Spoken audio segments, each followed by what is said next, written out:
really fun conversation about boobs. So Yes. I'm here today with Gina Lamanna, and we are going to talk about life, but really we're going to focus on Boobs. the boobs. And my favorite conversation is always, and I always bring it back to being your best advocate. So that is really the heart of you and your story from what I've read and sort of dug into about you, which is sort of why I'm surprised our paths have never crossed and why I've never met you in person for some reason. But why I'm really excited to talk to you this morning. Super excited. And I'm all lit up because everything you talk about and your story and your life is all I ever talk about. And for me, my kids are always laughing. They're like, no, you're normal, and because that's all I ever say. And I really hone in on it's about knowing you're normal and being your best advocate and not listening when a doctor with 1 million, degrees on their wall from whatever medical school they went to, and they look at you like they know best and they say to you, you're fine. You don't worry about it. We've run the tests. We know what you're dealing with. You're okay. Walk out of this room and you'll be fine. But there's something going on with you that's not right. And so many people, and particularly women, listen and say, I guess I'm fine. But in your gut, there is something wrong with you there. You're off. You feel the symptoms. You feel the signs. And women just sort of keep going. And that story is not a new one. And because of what I do, I've heard it 1 million times. It's my mom's story. She had 2 years nearly of symptoms, a year of intense symptoms where she didn't listen and she was diagnosed with late stage ovarian cancer. So your story is incredible, but you didn't take no for an answer. I pushed. You pushed and you then completely listened to yourself and you advocated for yourself and you're sitting here telling your story, which is the most beautiful thing ever. So just please launch into it.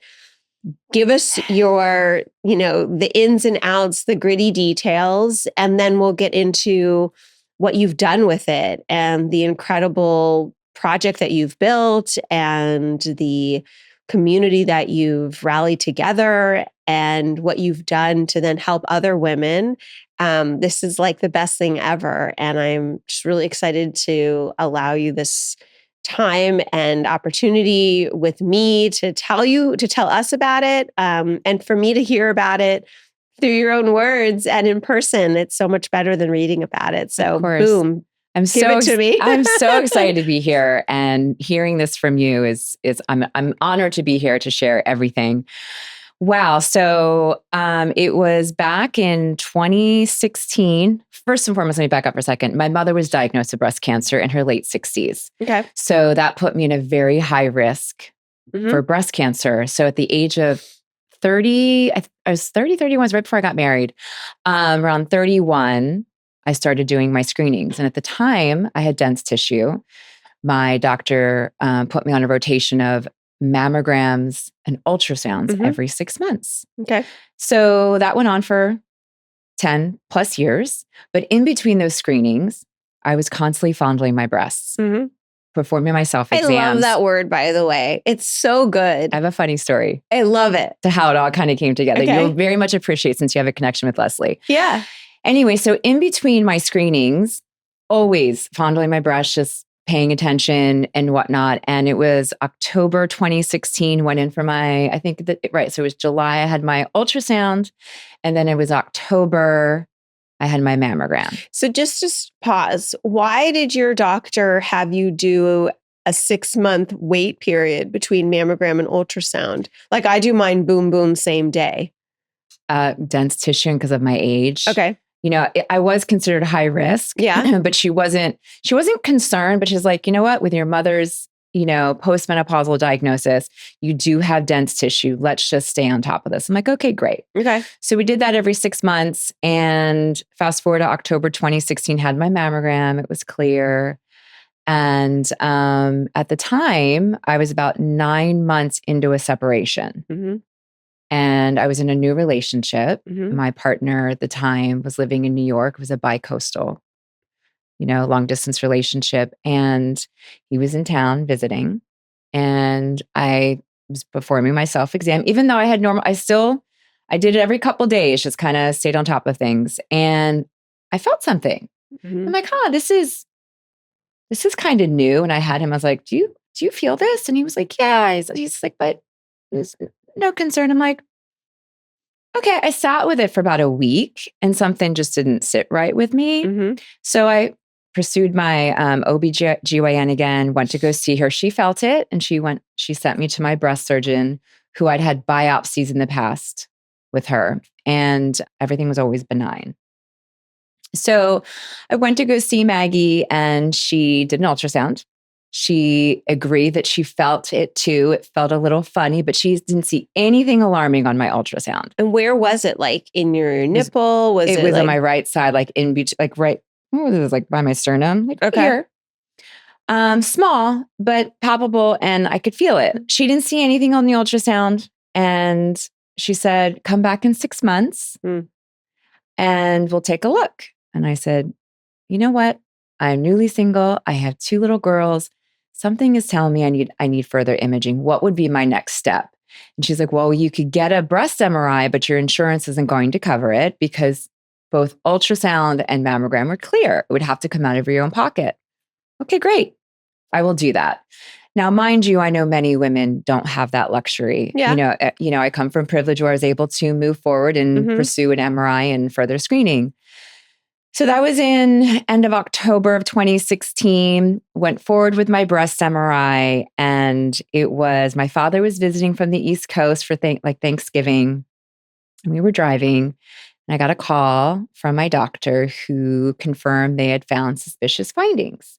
And at the time, I literally almost went off the road because when you hear that, it's very scary. It's like a physical stomach drop. It's like your stomach just like drops to the floor, right? Mm-hmm. And I was like, okay, well, what's my next step? And she's like, okay, we're going to have to do a MRI guided biopsy. And I was like, okay. And have you had a breast MRI done before? No, I've only had ultrasound and mammograms. I've never had an MRI. They're not pleasant. No. At all. So I went in for my biopsy. Pathology came back. No names mentioned which hospital. And they said it was benign. I said, awesome. I did the happy dance, but I'm a big believer of second and third opinions. So I talked to my doctor. I said, I would really like to get a second opinion. How do I move forward? On the pathology. And she was like, well, it's pretty easy, straightforward. You have to sign and we need it. Who do you want to send it to? I'm like, oh, well, I actually want to send to MD Anderson and Sloan Kettering. They're 2 of the best. No problem. So I did all the easy paperwork. It was very easy back then. This was 8+ years ago. Went online and whatnot. And she sent out the pathology to these 2 institutions. So during that time, that was after Thanksgiving, and I got the news on New Year's Eve, but it was in between that time, I had gave my doctors and the medical team the permission for my ex-husband to get the news first, because I wanted him to deliver the news to me when I wasn't driving. I could have been with my daughters. I wanted to be in a safe space, just in case it was bad news. I just didn't want to be driving or, alone with my daughters hearing the diagnosis that you have breast cancer. That's actually really smart, level-headed. But just to reverse a second, it's very unusual to have your easy results like that sent to 2 other, those aren't random institutions by any means, but sent to 2 institutions, not where you live. Lots of people have heard of those institutions, obviously, but lots of people haven't. Pathology departments to be read by random pathologists. I have a very close friend, one of our dearest friends. He's the godfather of the 2 of our children, is a pathologist. So maybe I would be like, I want Mike to read my pathology report because I know him, I love him, I trust him. But I don't even know if I would say, I mean, I guess I wouldn't, because my pathology, if I was in your shoes and I was going through what you were going through, I would have had my pathology report read by a doctor I know personally. So I would trust them because I know them. I probably would be someone I've known for 25 years. Right. But I don't know of many other women who would say, yeah, like second, third opinions. I know of people for sure who would be already diagnosed, already have all their labs done. And it's a doctor who's saying, okay, this is our course of action. And then they would go to a second opinion to say, well, maybe we're going to do this different kind of surgery, or we're going to do this kind of treatment.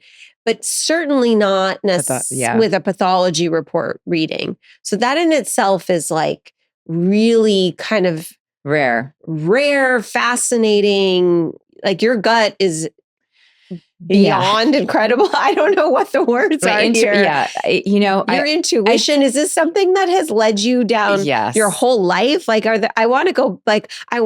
going to keep going, but then sometime during this conversation, I want to like go back to your 6-year-old self and like on the playground and hear what your gut told you about like going down the slide. Like, I'm serious because this is crazy. Okay. Well, to be fair, my ex-husband is all about research. Okay. Very big again on second, third opinions. Okay. Like there's, we gotta do this. We gotta pursue this. And again, like how long does it take you to buy a car? Like this is really interesting. Very quick, actually. Okay. So I gave the permission for my doctors to tell Stephen, I'm like, when we get the news, have him deliver it to me. And we went to Chicago for Christmas together as a family. And we spent Christmas together. And then I left my family in Chicago on December 26th to go meet my then boyfriend in Stowe, Vermont for New Year's. And it was on New Year's Eve. I decided to stay home that day. I didn't want to go skiing or snowboarding or anything that day. And I was content. The snow was falling and I was so happy and I was just enjoying myself. And I got a phone call from Stephen. And Steve and I don't really talk on the phone very much, even to this present day. We're big texters back and forth, usually about the kids. And when I saw that he was calling, my heart drops because I think something's wrong, of course, with our daughters. And I answered the phone. I'm like, hey, what's up? And he's like, hi, how you doing? And I could hear in his voice. I'm like, I'm good. How you doing? He goes, well, I got some good news and I have some bad news. I don't remember what the good news was at that time, but he told me, he's like, okay, we just got the other reports back and it's invasive ductal carcinoma. And I was like, on New Year's Eve, isn't that crazy? Yeah, that was at 2 p.m. that day, East Coast time. And I hang up the phone and I literally ran outside into the snow, did like snow angels, freaked out. When you hear cancer diagnosis, am I going to die? And all I could think about that time were my daughters. I got to get back to Chicago to my daughters. And I probably lost my shit for about an hour, and then my boyfriend and his family came home and we kind of went into fight or flight mode. So I was on the East Coast for a new relationship too. Yeah, we were only together just a year. Yeah. So we were in Stowe. He comes home. I sit him down and I tell him. But at the time, I went into severe fight or flight mode. So I was like, what is my next step? Did you know what that meant? Do you want to explain it for 2 seconds? Like with that particular type of cancer? No, I had no idea. Okay. I didn't even know if it was early stage. All I heard was invasive ductal carcinoma. Okay. Had no idea. So I called up Sloan because I was on the East Coast. So which report did this come from? Because you sent it to MD Anderson and Memorial Sloan Kettering. Okay. Both of them. But I decided to call Sloan because... Where was the first, can I ask, where was the first pathology report? UCLA. Interesting. Called up Sloan. Remember, it's New Year's Eve. By this time, I think it was like 3:30. And I shared them. I just got a report back. Love to schedule an appointment with a breast surgeon, breast oncologist. This is the situation. And I'm on the East Coast. And they were lovely. And they said, okay, this is great. Our first available for you to see. It's June. Dr. Sakini. No, actually, they said January, I think it was January 3rd or January 4th in the new year. And I said, I'll take it. And she's like, great, I need you, in order for you to secure your appointment with us, I need the last 5 years of all your screenings and scans and reports and imaging, everything. I was like, the last 5 years. And she's like, yeah. I'm like, okay, let me call you back. Called up Stephen again. A lot of this goes, Stephen is very organized. Again, I told you, big researcher, has a drive of every health record, has a disc of every screening I've ever had, mammogram, Wow. our daughter's lab reports, you name it, on his laptop. So it was a true, it was amazing. And so I call him up, I'm like, I can't secure this appointment because I don't have all this stuff. And I want to get in there as soon as possible. So I'll see when they're next available. He's like, wait, hold on. He's like, I have pretty much everything. Interesting enough, we actually worked together as a team. My partner at the time, Steven's in Chicago. We're in Stowe, Vermont in my boyfriend's SUV because the Wi-Fi service is bad. And we're calling my doctors here in LA. It's New Year's Eve. Everyone's getting ready to close. And we're like working together as a team, trying to get all these records. I think it took us about 2 hours to get everything. And I just missed the 5 p.m. deadline. Like I just got in to be able to secure this appointment. So I was very fortunate to have all of those medical records handy. Yeah. Had my appointment and I went in to see Dr. Cicchini, Italian surgeon. He was amazing. And he shared with me my options, looked at my report and suggested the time for me to have a lumpectomy. And I figured, okay. And at that time, I'm like, great. I want this done. I want this out of me. And I just want to kind of move on. We scheduled the appointment. I scheduled my lumpectomy for January 10th. It was my grandmother's birthday. Between the initial consultation and my lumpectomy, I went downtown or down south to my dad's house because I have family there, and spent a couple of days there. It was a blizzard. It was lovely. It was wonderful, kind of get in the headspace that I was going to have a lumpectomy. And so on January 10th, I had my lumpectomy and I healed for a couple of days and then came back to LA. But this is a little snippet regarding self-advocacy. My father was with me by my side when I had lumpectomy at Sloan Kettering. And we were very, very close. He was a very healthy, strong man. By my side, we part ways. I come back to LA. I'm home for maybe 48 hours post lumpectomy. And my brother calls me to tell me that my dad felt really sick. He was taken into the hospital. And I was like, okay. And to make a long story short, my father ended up developing pneumonia, fell into sepsis, and contracted Legionnaires. Do you remember Legionnaires? Yeah. There were some reports that he possibly could have gotten New York at Sloan Kettering in the waiting room. We don't know, but it was kind of wild. It was like the perfect storm, and he was going down rather quickly. Oh they my put God. him in an induced coma and gave him a 5% chance of survival. Oh my God. I was not even home 48 hours. I literally packed up my bag, got back on a plane, and flew back to the East Coast to be by his bedside. And when I arrived, the doctor was like, yeah, he's got a 5% chance survival. We don't know what's going on, but they're going through all the motions. So that was a pretty traumatic time. I'm dealing with my own cancer diagnosis. And then here I am like, wow, my dad's fighting for his life. Fast forward, my dad was in the hospital for 5 months, in induced coma for, I think, 6 or 7 weeks. He was actually still in a coma when I had my double mastectomy in March of 2017. Holy crap. I bring this up because during those 5 months while he was in the hospital, I was flying back and forth to be by his side. However, my oldest brother was by his side. This, no exaggeration, 24/7. There were a handful of mishaps in this hospital that if he was not there, or if I wasn't being his advocate when I was here and when I would visit, he would have been dead. Oh my God. And it was it was wild. It was emotional. It was crazy, but he survived. He rebounded. He was with us for another 5 years. Unfortunately, COVID took him down in 2022. But during that time, again, the doctors had shared the reason why your father's alive is he was healthy before he fell ill. He was a very strong, healthy 82-year-old man. It was the fact that he was healthy and that you and your brother were here every minute being his advocate. Because again, there were so many things happening. And I was like, wait, let me check with my doctor here in LA to see if this is, should he be on this medication? They're snowing him, like he shouldn't be doing this. So we really were there for him. So going back to the importance of being your own advocate or having a family member being your own advocate. So in March of 2017, I had my double mastectomy. But in between that time, I was wavering, like, do I have my double mastectomy in Los Angeles or do I have it in New York at Sloan Kettering? Because my boyfriend was in New York and I had a big community of family and friends in New Jersey.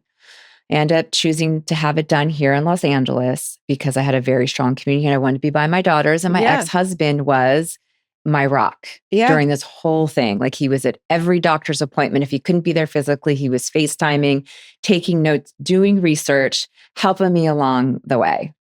Double mastectomy in March here in Los Angeles with expanders. Had the transfer in June of 2017 from expanders to implants. 3 months into having my breast implants, I didn't feel good. And I had developed all these weird symptoms.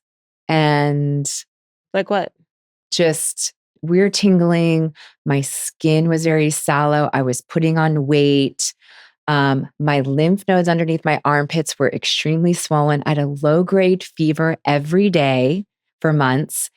And I didn't think anything of it, to be honest. At first, I was like, maybe this is because like I've been through a lot. You know, the stress, my father, a double mastectomy, being a single mom, a long distance relationship. It was a lot to take on during that time. And then at the time, you know, breast implant illness wasn't like really talked about 8 years ago.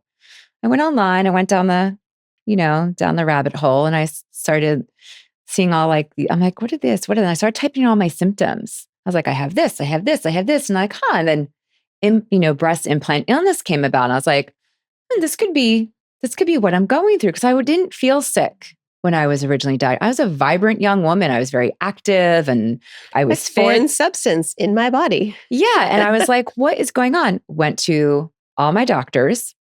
Only one of them listened to me. And he was like, look, I hear you. It's going to be very hard to diagnose implant illness. He's like, but at the end of the day, Gina, you do know your body best. And I'm going to go with you on this. And I was like, okay, great. So I kind of got in the headspace. I tried to figure out my options. Like, what are my options if I remove my implants? Do I go flat? Do I do the tissue fat transfer? So I again did my research and I love my plastic surgeon here. He was amazing. Made the decision in November of 2018 to remove the implants and to have DIEP flap. Best decision of my life. Within 24 hours after the removal, everything just started to stabilize. It was wild. It's crazy. It was just, again, though, going back to leaning into my intuition, paying attention to my body. Because as you mentioned earlier, we as women, we tend to take care of everyone else but ourselves, our children, our significant others, work. If you're a entrepreneur, a founder, we kind of just wake up every day and power through. My daughter hates it when I say power through, but like we power through our days and we're not really tuning in. And rewinding for a second, when I was married, there was a lot of stress and we were unhappy and we did everything that we could to stay together. But I wasn't myself and I wasn't tuning in to my body and what was really going on. So as soon as I unplugged my marriage, I started leaning in to my intuition and what felt right and what was normal. And I started feeling good again. Hence the reason why I feel that I was really able to tune into what was going on in between my screenings. And I'm like, this doesn't feel right. I'm going to pursue this because my body's telling me something's not right. And then with the implant illness, and then all of those. So it sounds like your relationship with your ex-husband is probably like stronger and healthier and better now than it was when you were married and felt like you had to do things in a way that was unnatural to how your relationship should be. Right? Yes. Yeah, we were, I could say not that that's a whole nother conversation, but yeah, he was my rock. Yeah. I mean, he was at my bedside first before clearly there's love and incredible strength and great love connection, but in a way that now is probably naturally the best way it should be, you know? Exactly. So I had my last surgery. I had a total of 6 surgeries in 13 months. Jesus. My last one was November of 2018. I did decline tamoxifen and I did decline radiation. That's an important factor at the time. That was my chosen path, and I feel really good about it. And that was we are in 2025, so I'm about 8+ years out. And the relationship lasted about 4 years in New York, the bi-coastal, until it didn't. We broke up in 2019, and I found myself single for about a year. Full transparency, very hard. Yeah. Because, I go from being married with somebody that was very supportive. Yeah. And then being in a relationship for 4 years during a really hard time. Very hard time. Body goes through many transformations. Yeah. I felt and vulnerable. Your dad. And my everything. dad. So there was a lot. And I had a very hard time with that. In the beginning, it took me quite some time to kind of get my groove back. And I met a couple duds along the way, which I think many women do when they're single. But a couple of them were very, for lack of a better term, turned off by my journey. Yeah. So that was soul crushing. Well, I think a lot of men in general don't want to take on that much of someone else's stuff. No, I had one guy. Yeah. One guy's like, "Are you going to die?" So I'll tell you something interesting. And this was actually one of my husband's really good friends who I love. Like, I adore him. He's a really good friend of ours who my husband has been friends with since he was 12 and I've known forever. When we started dating, and my husband and I have been married for almost 25 years and we've been together for 1,000,000 years, who said to him, like, when we started dating, we met when I was 22 years old, 3 months after my mom died, who said to him, like, you should know that Amy could die really young. Like, you really need to know that and understand that. Like, she is really high risk for ovarian cancer. And I still think about, like, I still know that. And I don't think he meant it in a really, like, in a bad way, I don't think there was anything like, and we were really young when he said this, but like it was like a warning, and and I don't think he would have said that now at 50, but at 25, or 24 or 3, it was like you sure you want to be with her? Like, she could die on you. So we all could at any time. You're right. I'm like, by the way, yeah. And shit happens. I could, we could also all get hit by a bus. Like, I don't know, but like, sure you want to sign up for her? So, yeah. I don't know. Yeah, it was pretty brutal. I was like, wow, no, I don't think I'm going to die. But noted, you're obviously not the right guy for me. So you're really strong. Yeah. So, but with all that being said, it was in the beginning when I started dating, I was telling guys right away. And then I decided, you know what? I'm going to tell men or the guys that I go out with when I'm ready. Yeah. Like, that doesn't have to be a first date conversation. No, at first I felt that I needed to. By the way, what have they been through? Like, exactly. Right? And what are they going to, like, they're not going to say anything about anything. Like, no. I know, right? But they put their vulnerabilities out there because, by the way, half of them don't even, like, they haven't done the work to figure them out. Exactly. Let alone put them on the table. Exactly. I think for me, though, I was like, well, if I let them know right now, then I can save a lot of headache later. Totally. But I've been with my current partner for 5 years now, and I didn't tell him for 6 months. And when I told him, he was like, babe, I like you even more. Yeah. So it was just a beautiful, it's been a beautiful relationship with him. So, but definitely took me some time to get my groove back and feel confident again. As you know, when women are faced with something like cancer, we go through so many transformations. We lose our hair, we lose our breasts, we can lose our nipples, our weight fluctuates, hormonal, and it's not just physical, it's emotional, it's a mental state. Totally. And I went through that for sure. Definitely. It'd be, if you didn't go through it, it would be because you're suppressing it. It wouldn't because you didn't like actually go through it. Exactly. Yeah. And there's sexuality and feeling sexual and feeling beautiful and feeling, sexy. And I mean, all the things. And I'd had this amazing conversation with this woman recently, and she had her breast removed and she had hysterectomy. And she was talking about actually she felt more loss of her sort of sexiness and sexuality with her hysterectomy than she did with her breast removal, because she was like her lack of of her estrogen production, even though you couldn't see it, was really intense for her. And I'd actually never heard that before from women I've spoken to. Mm-hmm. And there was religious implications for her, and also just this sense of like, that's what really sort of made her a woman.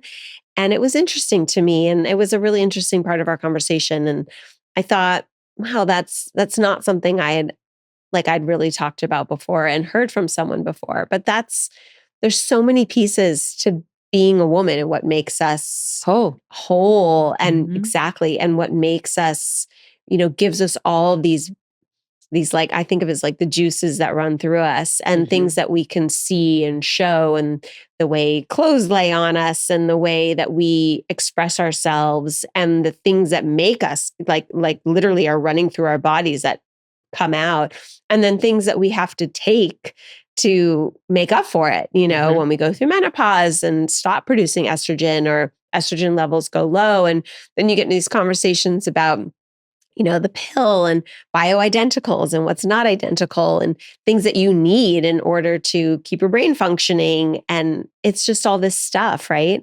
And there are implications that are real, and it's not to be forgotten, and it's not to be not spoken about. It's not to be not thought about. And if you didn't feel it, it wouldn't be because you're not actually feeling it, because you wouldn't be allowing yourself to feel it. Exactly.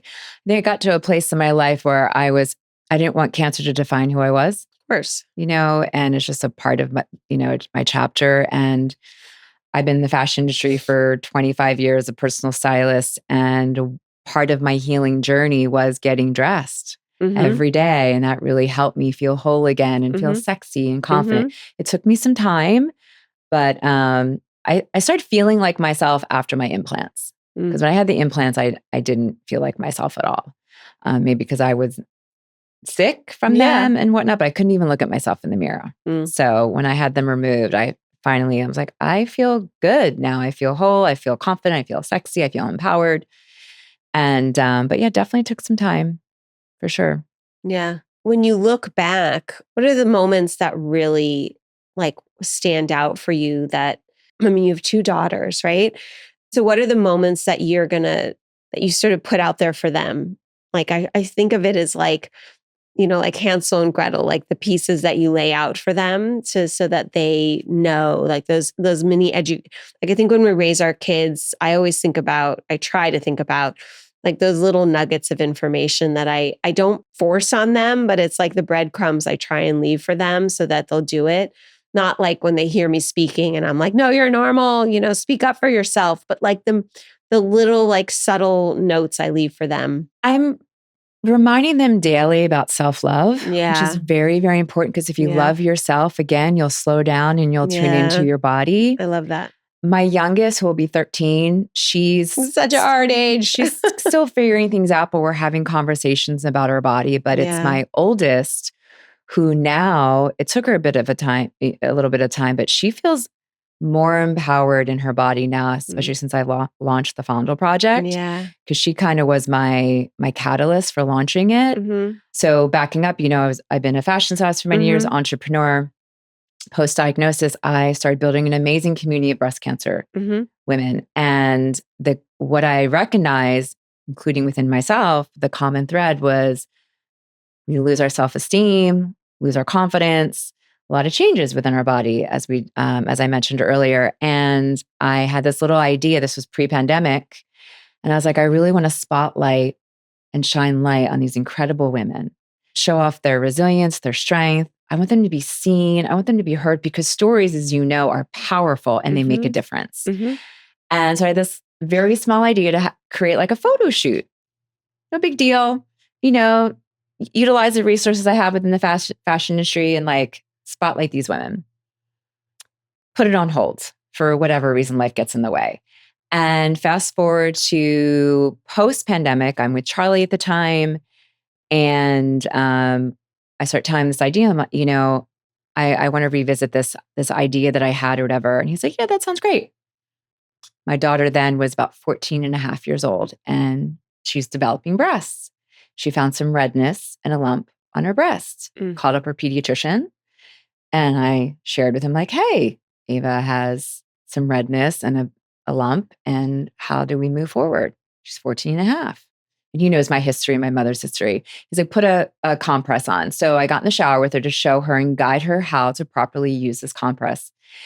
And it was that moment where she looked up at me with her big, beautiful brown eyes and said, Mommy, do I have breast cancer? Ugh. And I kept it together. I walked her through it. I talked to her and everything. And then 20 minutes later, I ran out into my studio and I just lost my shit. Called up my ex-husband. I'm like, we have a 14-year-old daughter that is now worried about getting breast cancer. This is not okay. I mean, I started worrying at 30. I'm like, I got to do something. So that's where I kind of circled back with my idea because I recognized that women were being diagnosed at much younger, being dismissed. I was dismissed in a way, and my diagnosis was overlooked if it wasn't for my own self-advocacy. So I really wanted to create something to cater to the younger demographic, kind of leaned into it, like something a little bit more modern, elevated, somewhat sexy. As you know, pink represents breast cancer, and I love the awareness and all that. But again, I wanted to create something a little bit more elevated, which I chose the black and white theme, created the shoot. Fast forward to having a conversation with my best friend, Leslie, who she's like, you should talk to Kate Powers. She's an amazing beauty fashion photographer. Went to school with her at Berkeley. She lives in New York. You should pitch her this idea. Pitched it to her.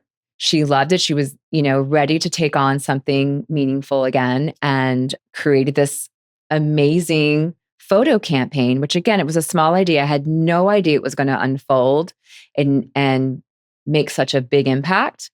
It was amazing because it was Kate Powers, all the creatives, Milk Studios, everyone came together for this photo shoot. Everyone donated their time, from the caterers, the producers. It was just like mind-blowing. There was 10 of us. Such magic. It was magic.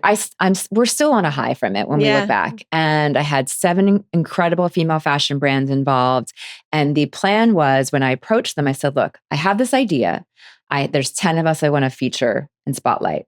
And I'm going to style them and curate them in your brands. But you need to donate a minimum of 10 to 20% of sales to an organization because I wasn't a nonprofit yet. And they're like, great.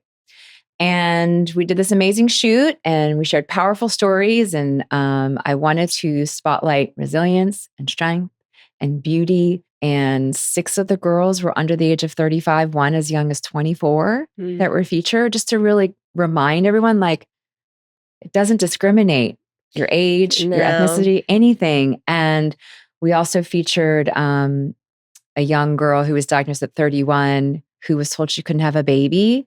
She just had her miracle baby. So we featured her and her little boy.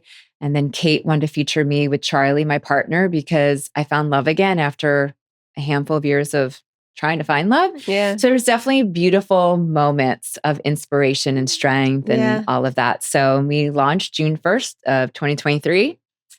And again, had no idea what the impact was. For me, it was like, if I can save one woman's life, I've done my job. Totally. Or just empower women to feel their breasts. Let's normalize this conversation, like from fear to empowerment. Yeah.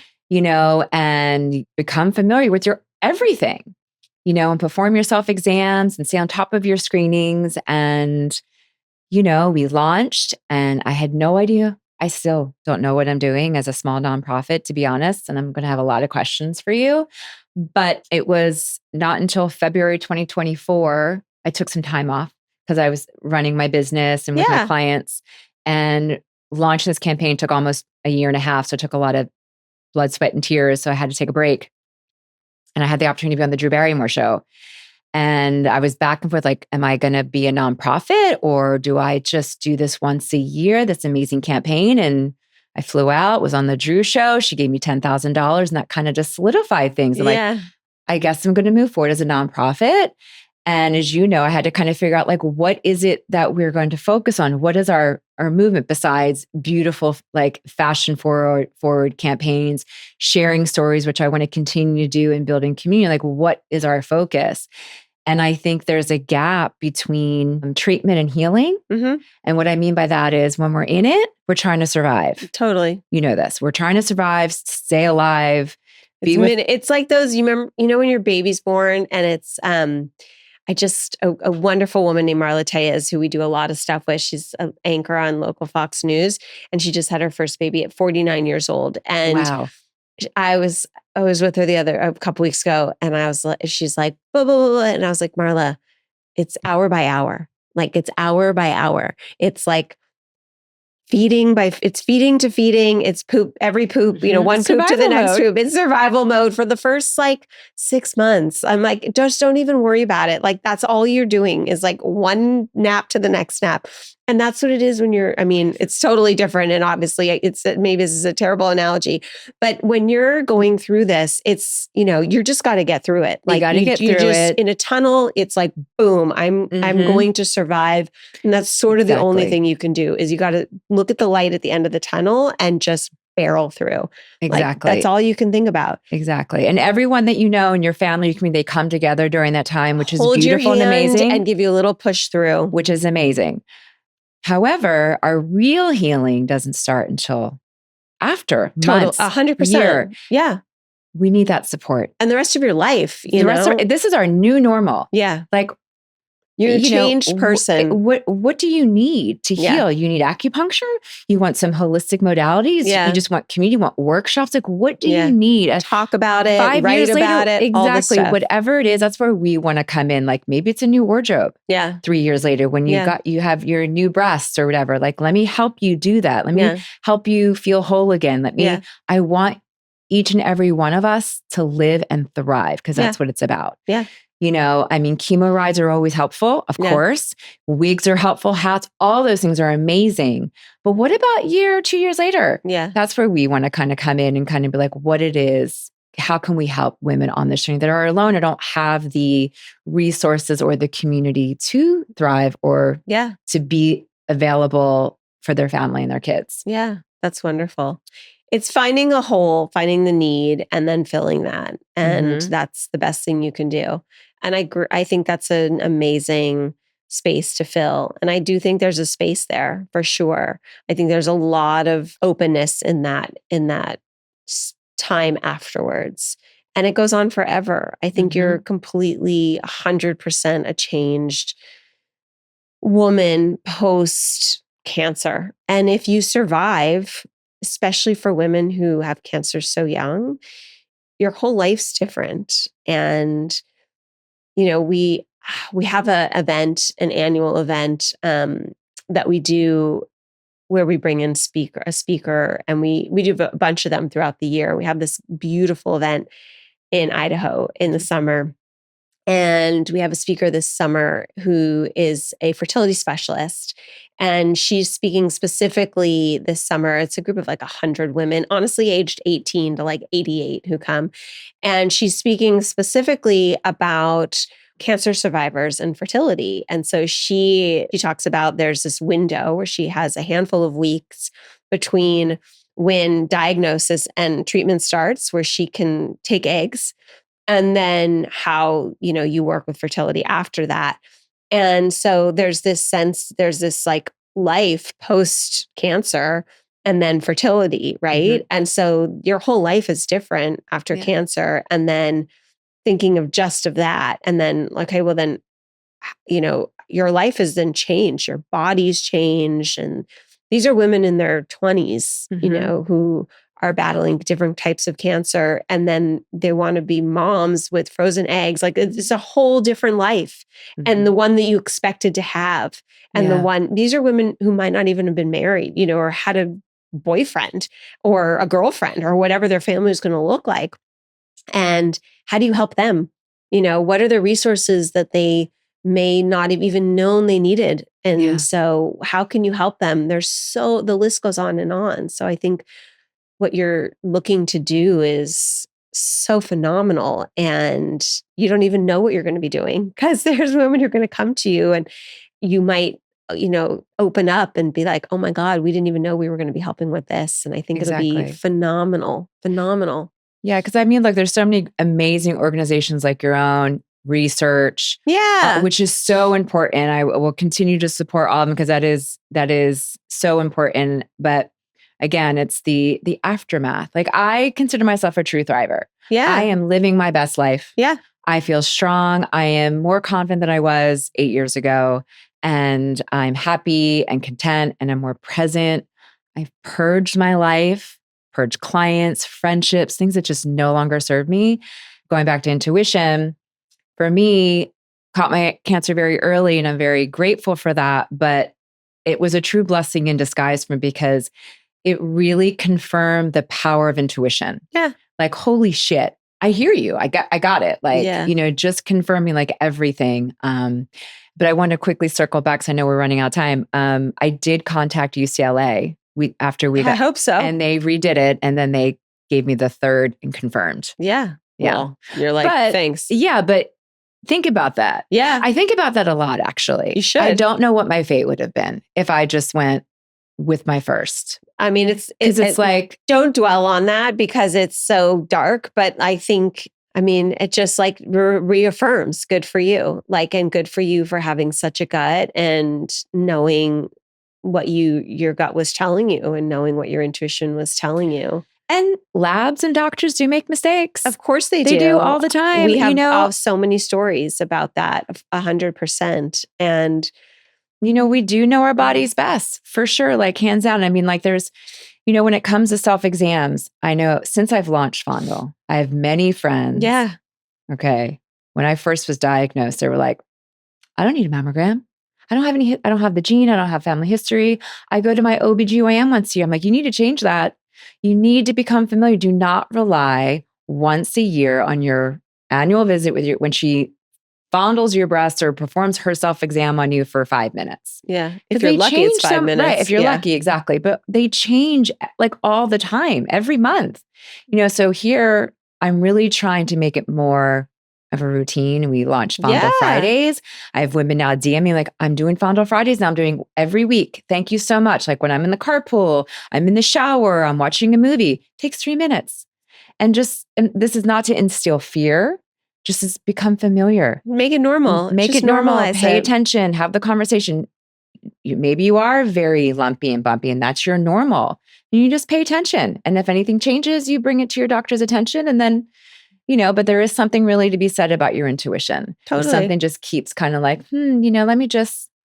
And knowing that our bodies change over time, and knowing that we change all through our lives and the different stages of our lives as women, for sure. Thank you so much. Thank you for sharing your story and being so honest and open, and knowing that we go through really hard things and really scary things, and the best of us change in the best ways afterwards. And really, it's such I hate this, but really turning, lemons into lemonade, and, but not just for ourselves, but for our greater community. And I know that sounds so cheesy, but it's true. And it's true. really, my it's relationships really light and are better. Wonderful. Yeah, it's really cool. And more present with the kids, make time for myself, all of those things. Yeah. So thank you. Thank you for sharing it. And thank you for being me here. Thank you. And we'll continue. We'll do cool things together. For sure. Absolutely. Thank you. Thank you.